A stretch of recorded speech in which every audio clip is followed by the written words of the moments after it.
வணக்கம் மக்களே, விசுவாசத்தில் தேவன் உங்க ஒவ்வொருத்தரையும் ஆசீர்வதிக்கும்.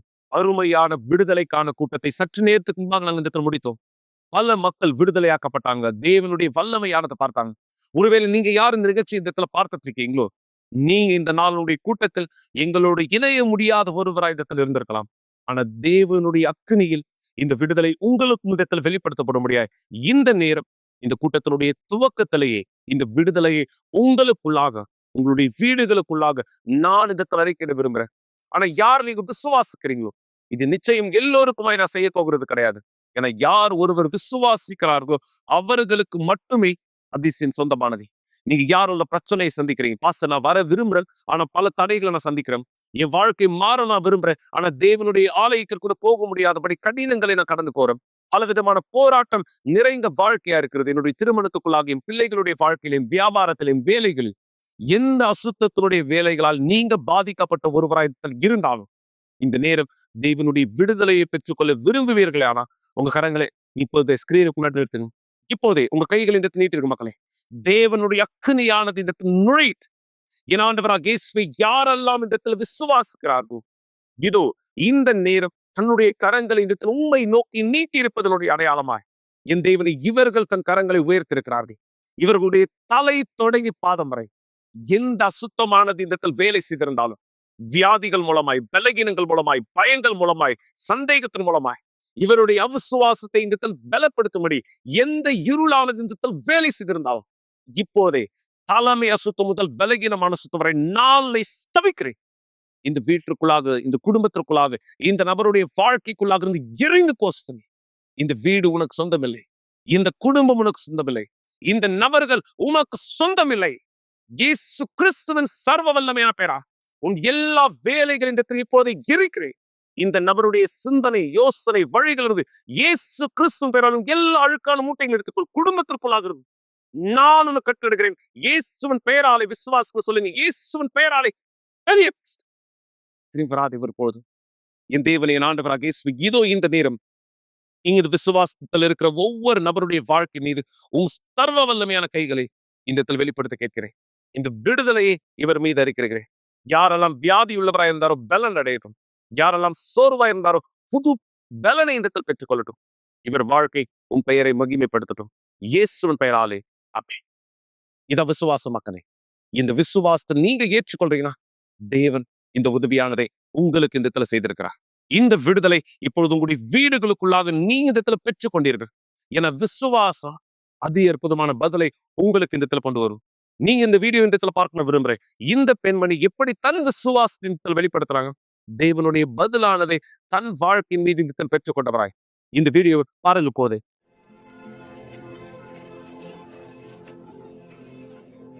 இயேசுவே, இயேசுவே,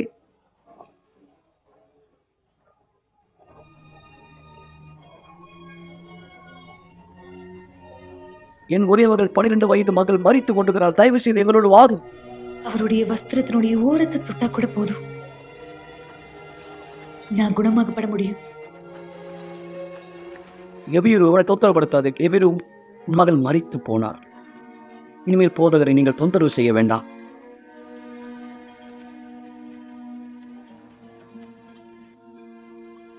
பயப்படாதே, விசுவாசம் உள்ளவனாயிரு, அப்போது அவள் பிழைப்பாள். விசுவாசம் உள்ளவனாயிரு.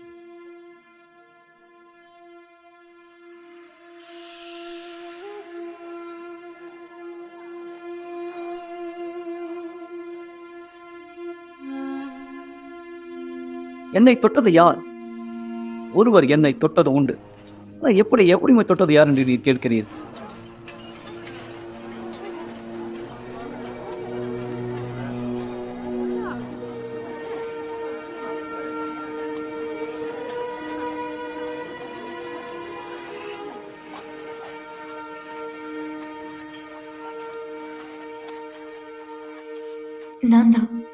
நான் தான் உங்களை தொட்டேன்.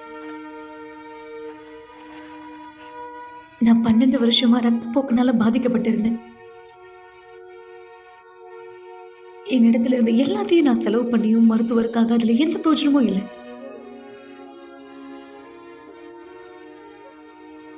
ஆனா எப்போ என்னுடைய விரல்கள் உங்களுடைய துணியை தொட்டதும் நான் குணமாக்கப்பட்டேன்.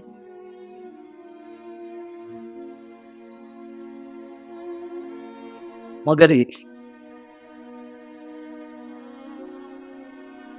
உன் விசுவாசம் உன்னை ரட்சித்தது.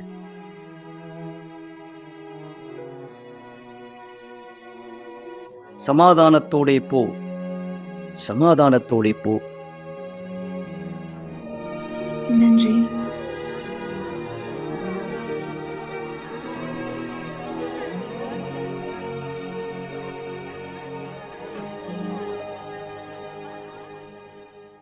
மிக நிச்சயமாக திரளான ஜனக்கூட்டம் அந்த இடத்தில் இருந்த பொழுதிலும் அந்த பெண் தன் விசுவாசத்தை இந்த இடத்தில் வெளிப்படுத்துவதில் தீர்மானம் உள்ளவளாய் இந்த இடத்தில் இருந்தார்.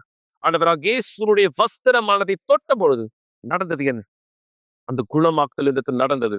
மக்களே, பெலனானது அவருடைய சரீரத்துக்குள்ளாக இந்த இடத்தில் நுழைந்தது. இதான் தேவன் உங்களுக்கு செய்ய விரும்புறார். உங்க கடினங்களை பார்க்காதீங்க, சூழலையை பார்க்காதீங்க, உங்களை சுத்தி யார் இருக்காங்க பார்க்காதீங்க. உங்களுக்கு உதவியானது தேவையா?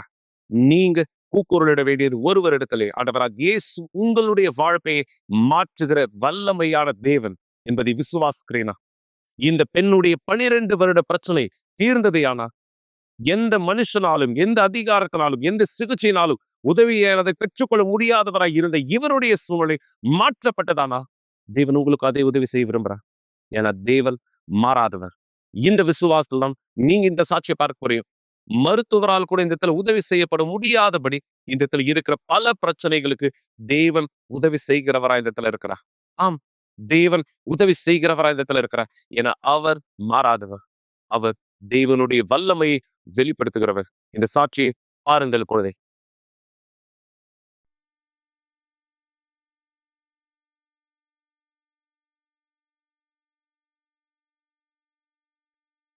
என்னுடைய மனைவி வீட்டுக்கு வர நேரத்துல ஒரு மிகப்பெரிய விபத்து நடந்து அவள் படுகாயமானாள்.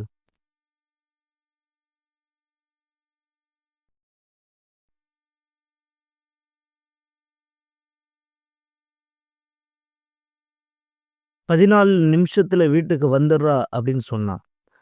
14 நிமிஷம் கடந்துச்சு, வீட்டுக்கு வரல. அப்போ நான் என் மனைவிக்கு ஃபோன் பண்ணேன். யாரோ ஒருத்தர், ஒரு ஆண் ஃபோன் எடுத்து பதில் சொன்னார். எனக்கு ஒரு அதிர்ச்சியா இருந்தது. அவர் சொன்னார், "உன் மனைவி படுத்த படுக்கை ஆயிட்டாங்க." இந்த தகவலை கேட்ட உடனே என் ஆத்மா ஏதோ ஆனது போல் நேரம் மூச்சு இழுத்து விட்டு சொன்னேன், "அவங்க நீங்க யாருன்னு?" கேட்டாங்க. "நான் அவருடைய கணவன்." நான் அவர்கிட்ட கேட்டேன், "நீங்க யாரு?" "நான் ஒரு பேராமெடிக்." அப்போ அவர் சொன்னார், "உங்க மனைவி ஒரு மோசமான கார் விபத்துல சிக்கிக்கிட்டாங்க. நாங்க அவங்கள மருத்துவமனைக்கு கொண்டு செல்றோம்."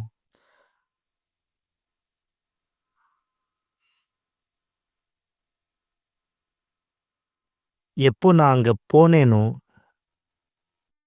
நான் அங்க போய் பார்க்கும்போது இந்த ஃபோட்டோல இருக்கிற மாதிரி இந்த ஒரு தள்ளு வண்டியில, மரக்கட்டு தள்ளு வண்டியில இந்த சூழ்நிலையில தான் அவங்க இருந்தாங்க. ஏன்னா அவங்க இருந்த நிலைமை இன்குபேட்ல வைக்கப்பட்டிருந்தது. எப்படி? ஏன்னா கார் விபத்து ஏற்பட்ட உடனே முகம் 2ஆ பிளந்தது. முகத்துல இடப்பக்கம் 12 விதமான எலும்பு முறிவு. அப்ப நான் பார்த்தேன், தலைப்பகுதி, நடுப்பகுதி 12 விதமான எலும்பு முறிவு. அவங்களுடைய புருவம் தள்ளி இந்த பக்கம் வந்தது. நரம்பு, அந்த சதை எல்லாமே வெளியே தெரிஞ்சது. 3 விதமான இருதய குழாய்கள் நின்று போனது. கடைசியா சொல்ல பார்த்தா, அதாவது அவங்க இறந்துட்டாங்க. நேர்மையா சொல்லணும்னா அவங்களுக்கு இருந்தது 21 நிமிஷம்தான். 15 நிமிஷம் மருத்துவ இயந்திரங்கள் எல்லாமே நின்று போயிடுச்சு. ஒரு நரம்பு மட்டும் துடிச்சுன்னு இருந்தது. அந்த சிபிஆர்ல ரேஞ்ச் ஆனது காட்டிக்கிட்டே இருந்தது. அப்போ அவங்கள நேரா ஆப்ரேஷன் செய்யக்கூடிய இடத்துக்கு கூட்டிட்டு போயிட்டாங்க. இது ராத்திரி 11 மணிக்கு நடந்தது.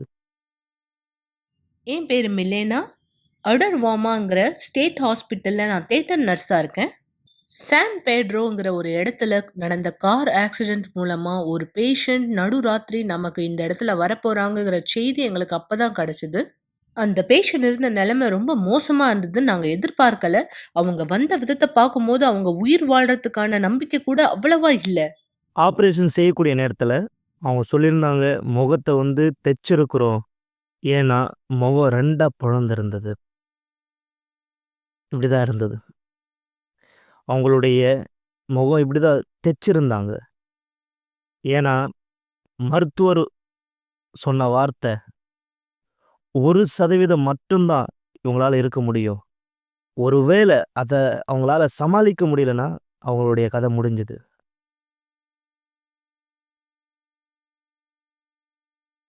எப்போ ஆப்ரேஷன் முடிஞ்சதோ, இப்படியே தான் நான் அவங்கள பார்த்தேன்.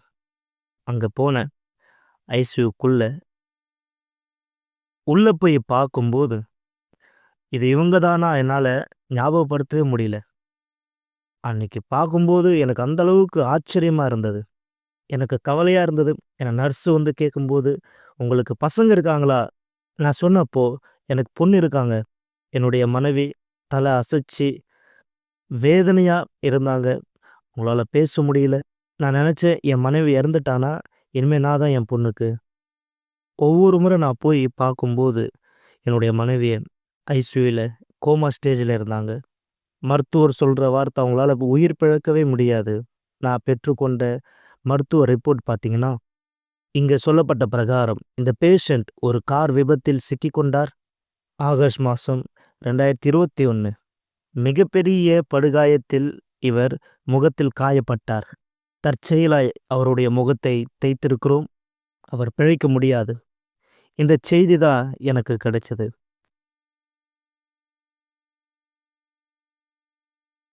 எப்போ நான் என்னுடைய மனைவி அந்த சூழ்நிலையில பார்த்தேனோ, தேவன் என்கிட்ட பேசினார். பீடம் மட்டும் தான் இதை சரி செய்ய இயலும். அந்த வார்த்தை எனக்குள்ள பலமா கேட்டுச்சு. எப்போ விபத்து நடந்ததோ, எல்லாருமே கை விட்டுட்டாங்க. ஆனா என் பீடத்தின் மேல நான் போனேன். நான் கீழ்ப்படிஞ்சேன். அந்த நேரம் தியாகம் கூட நான் இன்னும் ஆயத்தப்படுத்தல. நான் அங்க போனேன். முழு மனதோட, உறுதியா நான் அந்த நேரம் என்னுடைய மனைவிய மாத்த விரும்பினேன். ஏன்னா, எந்த அளவுக்கு நான் செலவுகள் செய்திருந்தாலும், இது அவங்கள குணப்படுத்தாது. 1% மட்டுமே தான் அப்படின்னு சொன்னாங்க. நான் நம்பிக்கை விடல. ஆண்டவருடைய பீடத்தின் மேல நான் ஏறினேன்.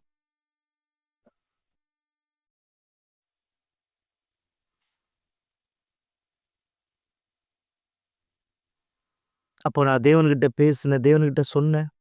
நான் இன்னொரு கல்யாணம் பண்ண விரும்பல ஆண்டவரே. இந்த விபத்து நடக்கிறதுக்கு முன்னாடி எங்களுக்கு திருமணம் ஆகி 27 வருஷம். 2 பசங்க இருந்தாங்க. எப்படி இந்த வாழ்க்கைய நான் விடுறது? நான் இன்னொரு திருமணம் செய்ய விரும்பல. எனக்கு என்னுடைய மனைவி தான் வேணும்னு தீர்மானிச்சேன். அந்த வாரம் நான் தியாகம் செஞ்சேன். அந்த நேரம் என்னுடைய மனைவி இன்னும் கோமால தான் இருந்தாங்க. என்னுடைய மனைவி இன்னும் ஒரு வார்த்தை கூட பேசல. அவங்களால வாய திறந்து கூட எதுவும் சொல்ல முடியல. கொஞ்ச நாள் கழிச்சு என்ன ஆயிடுச்சுன்னா, அவங்க இருதயம் துடிக்க ஆரம்பிச்சது. என்னுடைய மனைவிக்கு 2 சகோதரர்கள் இருந்தாங்க. அவங்க ஹாஸ்பிட்டல்ல இருந்து பார்த்துக்கிட்டாங்க. அப்போ நான் அவங்கள பார்க்கும்போது, ஒரு பதட்டத்தோட ஒரு மாரியா இருந்தாங்க. அப்போ நான் வந்து கேட்டேன், "என்ன நடக்குது? ஏதாவது நீ என்கிட்ட சொல்ல விரும்புறியா?" அப்போ அவங்க சொன்னாங்க, "நான் சொல்றத நீ கேட்க ரெடியா இருக்கிறியா? நான் என்ன சொல்லப் போறேன்ட்டு." "பரவால்ல சொல்லு" அப்படின்னு நான் அவங்ககிட்ட சொன்னேன்.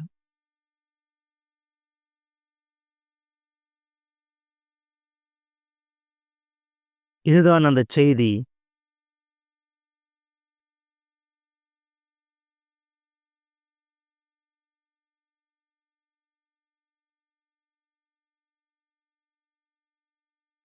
நான் இங்க இருக்கேன். நான் இங்க இருக்கேன் பாஸ்டர் உயிரோட. 18 நாளுக்கு அப்புறமா தான் நான் கண் விழிச்சேன். எனக்கு ரொம்ப குழப்பமா இருந்துச்சு. நான் எங்க இருக்கேன்னு தெரியல. என்ன நடக்குதுன்னு எனக்கு தெரியல. நான் மறு உத்தரவு கொடுத்த பிற்பாடு எனக்கு அந்த நேரத்துல சாப்பிடணும்னு மட்டும் தான் தோணுச்சு. நான் அதுக்காக ஏங்கிக்கிட்டு கத்திக்கிட்டே இருந்தேன். எனக்கு உணவு வேணும், தண்ணி வேணும். ஆனா என்னால சாப்பிட முடியாது. ஏன்னா எனக்கு ட்ரக்கியாஸ்டமிங்கிற சுவாச டியூப எனக்காக செலுத்தியிருந்தாங்க. ஆனா நான் சாப்பிட விரும்பினேன். எனக்கு தண்ணி வேணும், எனக்கு சாப்பாடு வேணும். அந்த தருணத்துல தான் எனக்கு மயக்கம் கொஞ்சம் கொஞ்சமா கம்மியாச்சு. இன்டியூபேஷன்ல வச்ச என்னோட டியூப எடுத்துட்டாங்க. வெறும் ட்ரக்கியாஸ்டமிங்கிற டியூப மட்டும் எனக்குள்ள வச்சிருந்தாங்க. சிகிச்சை முறைகள் எனக்குள்ள பலன் அளிக்குதுங்கிறத தெரிஞ்சுக்கிட்ட பிற்பாடு, எனக்கு தண்ணி குடுக்க ஆரம்பிச்சாங்க. அதற்கு மேற்கொண்டு நான் செல்ல ஆரம்பிச்சேன். 3 வருஷ காலமா அவங்கள தொடர்பு கொள்ளக்கூடிய எந்த விதமான தகவலும் எங்ககிட்ட கிடையாது. அவங்கள பத்தி செய்திகள் எனக்கு தெரியும். நான் கேட்டிருக்கேன். ஆனா அவங்களுடைய தொடர்பு தகவல் எதுவுமே எனக்கு தெரியாது. ஆனா இப்போ நான் அவங்கள நேரடியாவே பார்த்தேன். இது ரொம்பவும் சந்தோஷமா இருக்கு. மேலும் அவங்க நல்லபடியா சாதாரணமா எல்லார போல வாழ்றாங்கங்கிறத நான் தெரிஞ்சுக்கிட்டேன். நாங்க எப்படி மக்கள பாத்துக்கிறோமோ அந்த மாதிரி இன்னைக்கு அவங்க மக்கள பாத்துக்கிறவங்களா இருக்காங்க. எங்களால உறுதியா சொல்ல முடியும், இந்த பேஷண்ட் உண்மையாவே தேவனுடைய அதிசயத்தினால உயர்த்தப்பட்டவங்களா இருக்காங்க. இன்னைக்கு நான் இங்க இருக்கேன். என்னுடைய குடும்பத்தாரோட இருக்கேன். என் கணவரோடு இருக்கேன். இன்னைக்கு என்னுடைய உண்மையான மகிழ்ச்சி, சந்தோஷம் என்னன்னா ஆலயத்துக்குள்ளாக இருக்கிறது மட்டும்தான். எங்களால ஆண்டவராகிய இயேசு என்ன அவங்க வாழ்க்கையில செய்ய முடியுங்கிறத மக்களுக்கு சொல்ல முடியுது. அவங்க அத நம்புனாங்கன்னா அவங்களுடைய வாழ்க்கைய முழுமையா அர்ப்பணிப்பாங்க. இன்னைக்கு நான் இருக்கிற விதத்த பார்த்து அதை ஏத்துக்கணும்னா உண்மையாவே கடினமா இருக்குங்கிறத நான் உணர்ந்திருக்கேன்.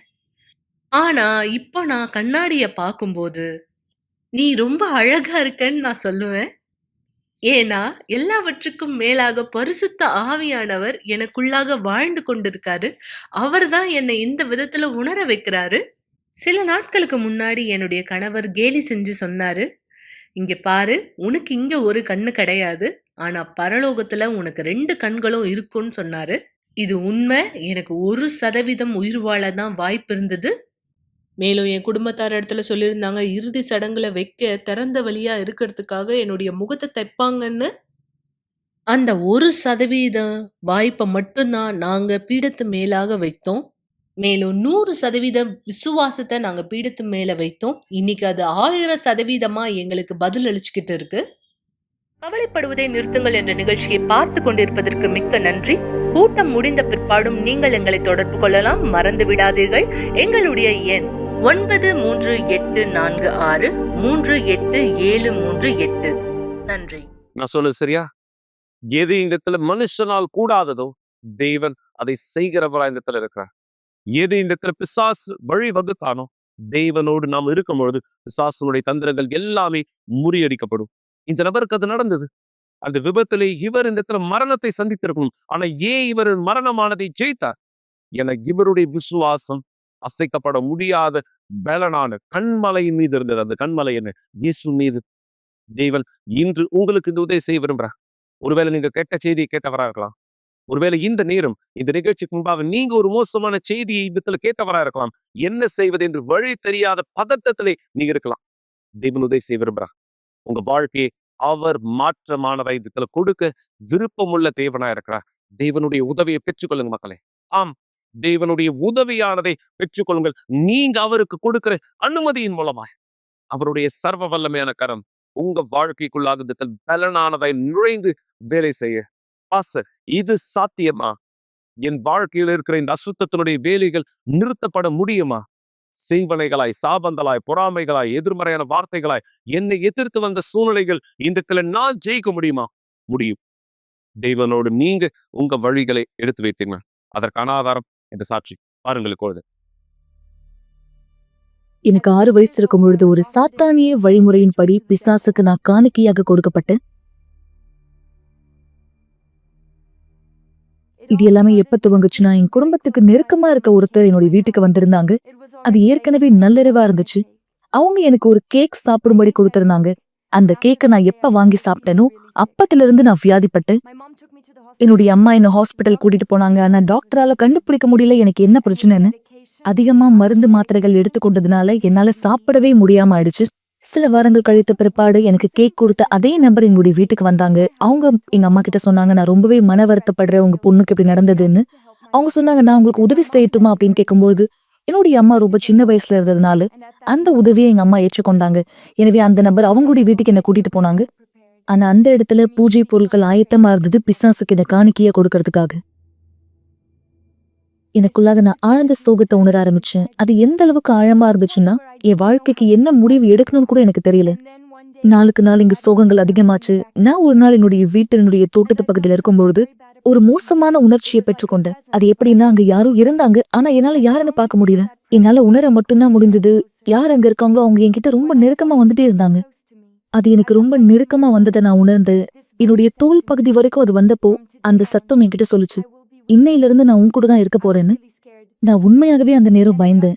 இது எந்த அளவுக்கு மோசமா போச்சுன்னா, நான் கழிவறையை பயன்படுத்தும் பொழுது அங்க ஒரு ஆண் என் கூடயே இருக்கிறது போல இருந்தது. ஏன்னா என்னை பின்பற்றி வந்த சத்தம் ஒரு ஆணை போல இருந்துச்சு. அதுக்கு பிற்பாடு நான் குளிக்கும் பொழுது என்னுடைய துணியை போட்டு தான் குளிப்பேன். ஏன்னா எனக்கு ரொம்ப அவமானமா இருந்தது, ஒரு ஆண் என்னை பாக்குறது போல. எனக்கு நடக்கிறதெல்லாம் உண்மையா பொய்யான்னு எனக்கு தெரியல. எனவே நான் என்னையே காயப்படுத்திக்க ஆரம்பிச்சேன். எனவே எனக்கு சொரணை இருக்கா, நடக்கிறது உண்மையான்னு நான் தெரிஞ்சுக்கிறதுக்காக. ஏன்னா அந்த நிமிஷம் வரைக்கும் என்னால முடிவெடுக்க முடியல எது உண்மை எது பொய்ன்னு. அந்த சத்தம் என்ன சொல்லுச்சோ அது செய்யாம இருக்கிறதுக்கான தைரியம் என்கிட்ட இல்ல. நான் வளர ஆரம்பிச்சேன். என்னுடைய சிந்தனையெல்லாம் விருத்தியாக ஆரம்பிச்சது. என்னுடைய சின்ன வயசுல வளர்ந்த காரியங்கள்லாம் என்னை விட்டு மறக்க ஆரம்பிச்சது. ஆனா சூழ்நிலைகள் ரொம்பவே மோசமா மாறுச்சு. அது அப்படியே நடந்துட்டு இருக்கும் பொழுது காரியங்கள் ரொம்பவே மோசமாக ஆரம்பிச்சது.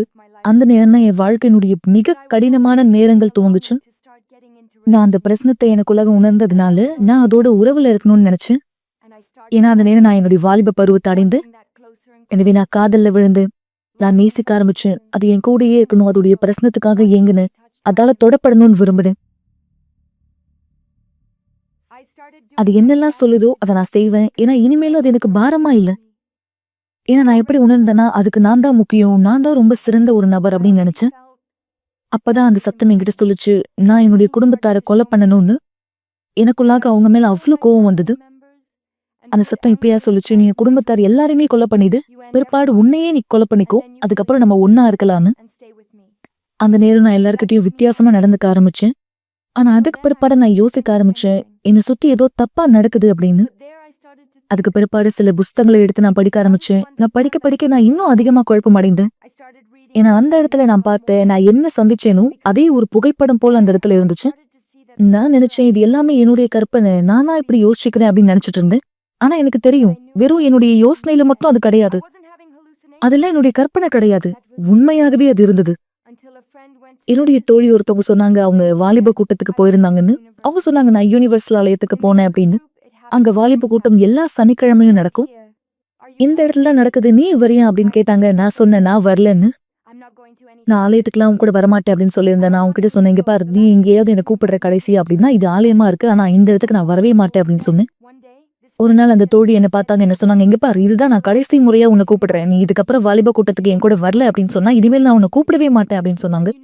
அவங்க சொன்னாங்க, இதுக்கப்புறம் நீ என்கிட்ட எதுவுமே கேட்கக்கூடாது அப்படின்னு. ஏன்னா நான் உன்னை கூப்பிட்டேன், நீ வரலன்னு சொல்லிட்டேன். இதுக்கப்புறம் நீ என்கிட்ட எதுவுமே கேட்க முடியாது, ஏன்னா இனிமேல் நான் உன்னை கூப்பிடவே மாட்டேன் அப்படின்னு சொன்னாங்க. ஒன்னு இப்பவே நீ சொல்லிடு, நீ வருவியா இல்ல வரவே மாட்டியா அப்படின்னு கேட்டாங்க. நான் நினைச்சேன், சரி இந்த வாலிப கூட்டத்துக்கு போறதுனால எனக்கு என்ன பாதிப்பு ஏற்பட போகுது, சரி நான் போறேன் அப்படின்னு சொன்னேன். நான் அங்க போனேன். நான் உள்ள நுழையும் போதே அந்த இடம் ஏற்கனவே ரொம்பவே வித்தியாசமா இருந்துச்சு. நாங்க உள்ள நுழைஞ்சப்ப என்னுடைய தோழி மாதிரியே நிறைய பேர் அங்க இருந்தாங்க. எல்லாரும் ஒரே மாதிரி சந்தோஷமா ஒரே குணத்தோட அவங்க தாழ்மையா என்கிட்ட சொன்னாங்க, உங்களுடைய வாழ்க்கையை இயேசு கிட்ட அர்ப்பணிங்க, ஆண்டவராகி இயேசு கிட்ட அர்ப்பணிங்கன்னு. ஆண்டவராகி இயேசுன்னு சொல்ற இந்த வார்த்தை ரொம்பவே அழகா இருக்குன்னு நான் நினைக்கிறேன். அவர்தான் ஆண்டவர்னா யாருக்கு அவர் ஆண்டவரா இருக்கார்? நான் எனக்குள்ள கேள்வி கேட்க ஆரம்பிச்சேன். அவர் தான் அவங்களுடைய ஆண்டவரா இருக்காரா? அதனாலதான் அவங்க சந்தோஷமா இருக்காங்களா? அவங்க பொய் சொல்ற மாதிரி எனக்கு தெரியல. என்ன மாதிரி நடிச்சுட்டு பொய் சொல்லிட்டு அவங்க இருக்க மாதிரி எனக்கு தெரியல. இது எப்படி இருந்துச்சுன்னா அவங்க உண்மையாகவே சந்தோஷமா இருந்தாங்க. எனக்கு ஜெபிக்க தெரியாது, எப்படி பேசணும்னு தெரியாது, வெறும் எப்படி அழணும்னு மட்டும் தான் தெரியும். என்னுடைய சிந்தனைக்குள்ளாக ஒரு படம் போல எல்லாமே வந்தது. நான் பட்ட கஷ்டங்கள், நான் அனுபவித்த வலிகள் எல்லாமே. அந்த நேரம் ஒரு மிகுந்த சமாதானம், ஒரு ஆறுதலை நான் உணர்ந்தேன். அந்த ஆறுதல் எனக்குள்ளாக இருந்த பயத்தை துரத்தி அடிச்சது. அந்த ஆறுதல் எனக்குள்ளாக வந்தது. நான் புரிஞ்சுக்கிட்டேன், என்னுடைய வாழ்க்கையை அவர்கிட்ட முழுசா கொடுக்கணும், அவரோட ஒரு பொருத்தனையை ஏற்படுத்தணும்னு. சோர்ந்தே போகாம முழுமையா அவரை தேட ஆரம்பிச்சேன். நான் அவர்கிட்ட சொன்னேன், என்னை மன்னிச்சிடுங்க, ஏன்னா நான் என்ன பண்ணேன்னு தெரியாம பண்ணிட்டேன், எனக்கு உதவி தேவையா இருந்துச்சு. அந்த நேரம் பாஸ்டர் என்ன பார்த்தாரு. அவர் சொன்னாரு, நீ இப்பனே உனக்காக பரிதாபப்பட்டுட்டு இருந்து உன்னுடைய உணர்ச்சியில நீ இருந்தனா எதுவுமே மாறாதுன்னு சொன்னாரு. பிசாசு உன்னை பார்த்து பரிதாபப்பட மாட்டான், நீ இன்னும் உணர்ச்சியில இருந்து வெளியே வரணும்னு சொன்னாரு. நீதான் முடிவெடுக்கணும், ஒண்ணு உனக்கு ஆண்டவர் வேணுமா, அவ்வளவுதான், முடிஞ்சிருச்சு. பிசாசுக்காக என்ன உணர்ச்சி எல்லாம் உனக்குள்ள இருந்துச்சோ எல்லாத்தையுமே எடுத்து போடு, அது எல்லாத்தையுமே நீ உணர்ச்சியை எடுக்கணும்னு சொன்னாரு. அந்த வார்த்தை எனக்குள்ளாக நுழைந்தது. நான் ஆலயத்துக்கு உண்மையாகவே போக ஆரம்பிச்சேன். நான் வீட்டுக்கு திரும்பி போனேன். நான் வீட்டுக்கு திரும்பி போன பிற்பாடு இனிமேலும் அதை என்னால பார்க்க முடியல. அதுக்கு பிற்பாடுதான் தானியேல் உபவாசம் வந்தது. அந்த தானியேல் உபவாசத்துல நான் புரிஞ்சுக்கிட்டேன், என்னுடைய உணர்ச்சியை நான் கைவிடணும்னு. உலக ரீதியான காரியத்துல செய்தியிலிருந்து என்னை விலக்கி கொண்டு தேவனுக்கு முன்பாக என்னை பரிசுத்தம் பண்ணணும்னு புரிஞ்சுக்கிட்டேன்.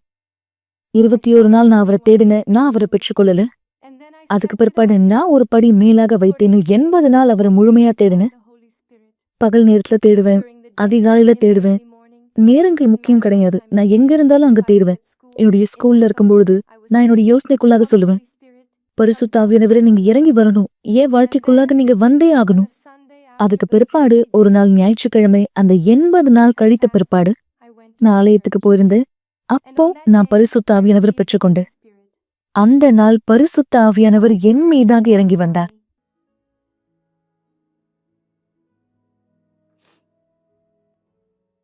நான் முழுமையாக நேசிக்கப்பட்டதை உணர்ந்தேன். அவரால நான் கட்டி அணைக்கப்பட்டது போல உணர்ந்தேன். அவரால பாதுகாக்கப்பட்டது போல உண்மையாகவே எனக்குள்ளாக முழுமையான சமாதானம். முன்னாடி ஒரு பொழுதும் நான் அனுபவிச்சிடாத இந்த சமாதானம் எனக்குள்ளாக நான் அதை கண்டுபிடிச்சேன். அதுக்கு பிற்பாடு என் வாழ்க்கையினுடைய முழு மாற்றத்தை நான் பார்த்தேன். அதுக்கு பிற்பாடு என்னுடைய பள்ளி பருவத்தை நான் முடித்தேன். நான் வழிகாட்டுதலை கேட்டேன். ஆண்டவராகிய இயேசு இடத்துல இருந்து எந்த கல்லூரியில போய் நான் சேரணும்னு அவர்கிட்ட கேட்டேன். எந்த பட்ட படிப்பு எடுத்து நான் படிக்கணும்னு அவர் இடத்துல கேட்டேன். அதுக்கு பிற்பாடு வழிகாட்டுதல் வந்தது. என்னுடைய படிப்புக்கு 100% எந்த பணமும் நான் செலவழிக்கல. எனக்கு ஸ்காலர்ஷிப் கிடைச்சது. இது எல்லாத்துலயும் ஆண்டவர் என்னோட இருந்தார். என் இடத்துல இருந்து பறிக்கப்பட்ட ஒன்று ஆண்டவர் எனக்கு மீண்டுமாக கொடுத்தார். அதுதான் என்னுடைய குழந்தை பருவம். ஆண்டவர் மீண்டும் என்னுடைய குழந்தை பருவத்தை எனக்கு கொடுத்தார். இன்னைக்கு நான் சந்தோஷமா இருக்கேன். எனக்குள்ளாக சமாதானம் இருக்கு. இல்லாத ஒரு நபரா இனிமேலும் நான் நடிக்கணும்னு அவசியம் இல்லை. ஒரு போலியான நடிப்பா என் முகத்துல ஒரு புன்னகை வைக்கணும்னு அவசியம் இல்லை. நான் உண்மையாகவே சந்தோஷமா இருக்கேன். எனக்குள்ளாக இந்த சந்தோஷம் இருக்கு. எது நடந்தாலுமே நிலையாக எனக்குள்ளாக இருக்க சமாதானம் என்கிட்ட இருக்கு. முன்னாடி நான் எப்படி இருந்தனோ அப்பத்துல இருந்து இப்படி மாறத்துக்கு தேவனுடைய ஆவியினால மட்டும்தான் இந்த மாற்றத்தை ஏற்படுத்த முடியும். என்னையே என்னால கண்டுபிடிக்க முடியாம போயிடுச்சு. எப்ப என்னுடைய பழைய போட்டோவை நான் பார்த்தனோ நான் அங்க இருக்கிறது போல எனக்கு தெரியவே இல்லை. ஏன்னா அந்த நபரை ஆண்டவர் முழுமையா மாத்திட்டார். பரலோகத்துல இருக்கக்கூடிய சமாதானம் எனக்குள்ளாக இருக்கு. அதுதான் என்னுடைய வாழ்க்கையில இருக்க எல்லா வித்தியாசத்தையும் ஏற்படுத்தினது. இன்னைக்கு நான் இந்த வார்த்தையிலிருந்து குடிக்கிறேன். இந்த பரிசுத்த வேதாகமத்துல இருந்துதான் என்னுடைய பொக்கிஷத்தை நான் கண்டுபிடித்தேன். அதுதான் என்னுடைய வாழ்க்கையை முழுமையா மாத்துச்சு. நான் எப்படி இருக்கணும் அதை மாத்துச்சு. நான் உறுதியா நம்புறேன், யாரெல்லாம் இந்த வார்த்தையிலிருந்து படிக்கிறாங்களோ அவங்களுடைய வாழ்க்கையில முழுமையான மாற்றத்தை பார்க்க முடியும். எப்படி எனக்கு நடந்துச்சோ அதே மாதிரி. கவலைப்படுவதை நிறுத்துங்கள் என்ற நிகழ்ச்சியை பார்த்து கொண்டிருப்பதற்கு மிக்க நன்றி. கூட்டம் முடிந்த பிற்பாடும் நீங்கள் எங்களை தொடர்பு கொள்ளலாம். மறந்து விடாதீர்கள், எங்களுடைய எண் 9346387738. நன்றி. எனவே மக்களையும் தெளிவாக இந்த இடத்துல நீங்க இப்பொழுது உங்களுடைய தீர்மானத்தை எடுக்கக்கூடிய வாய்ப்பு கொடுக்கப்பட்டதா இந்த இடத்துல இருக்கிறது. நீங்க சாட்சியில பார்த்தது, மேலும் அந்த பெண்ணுடைய வீடியோவில் இந்த இடத்துல பார்த்தது, தேவன் இவர்கள் ஒவ்வொருவருக்கு உதவி செய்கிறவரா இந்த இடத்துல இருந்தால் ஏன் இந்த நேரம் தேவன் உங்களுக்கு உதவி செய்ய மாட்டார்? ஏன் தேவன் இந்த நேரம் உங்களுக்கு உதவி செய்ய மாட்டார்? அவர் உதவி செய்ய தயாரா இருக்கா? நீங்க அவருக்கு அனுமதி கொடுக்க தயாரா இருக்கீங்களா?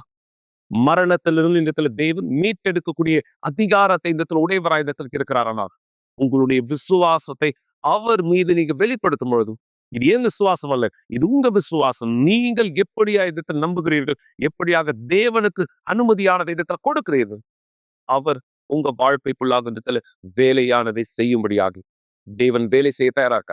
தேவன் அதிக அற்புதமான பதிலை கொடுக்க தயாராக.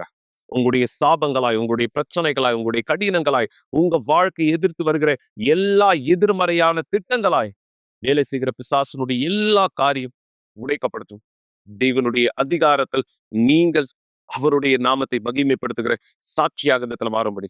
என இந்த பெண் 12 வருஷம் உதிரப்போக்கு வியாதியோட கஷ்டப்பட்ட இந்த பெண் தன்னுடைய சூழலை குறித்து யோசித்து, நான் எப்படியானதாக இயேசு இடத்திற்கு போவது, என்னுடைய நிலைமை எப்படியானதா இருக்கிறது என்று தயங்கி இருந்தால் இவளுக்கு இந்த குணமாக்கல் கிடைச்சிருப்போமா? இன்று இந்த நபரை குறித்து நம்ம இடத்துல பேசியிருப்போமா? மிக நிச்சயம் இல்லை. ஆனா தேவன் உங்களுக்கு உதவி செய்ய விரும்புகிறார்.